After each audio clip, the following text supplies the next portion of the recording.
What is one habit you would like to build into your life? Or another thing, what is one habit you would like to get out of your life at the same time?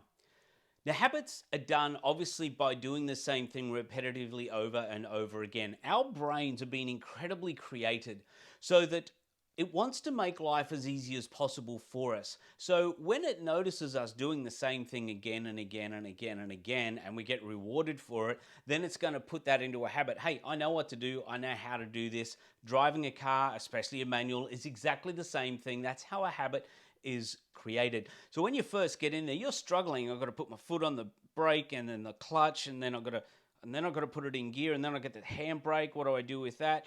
Once you've been driving for a year, you got all that done. You don't think about it. You just jump in, turn the car on, and away you go. That's it. You're happening.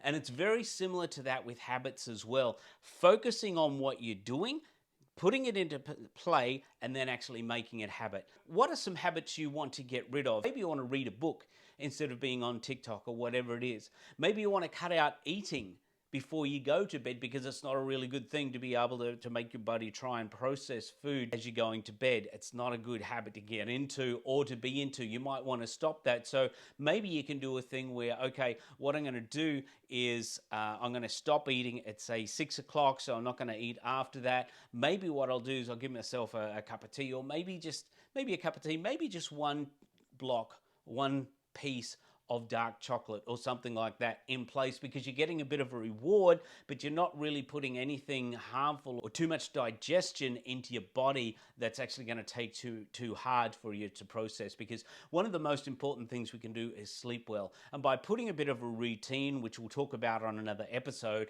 put a bit of a routine into our life, into what we do, into where we're going, that actually helps us sleep better as well. So there's a couple of things. Maybe there's some other habits you can think of that you'd like to eliminate, some other habits you would like to put into your life as well. Think about what they are. Let me know in the comments. What habits do you want to eliminate? What habits do you want to put into your life?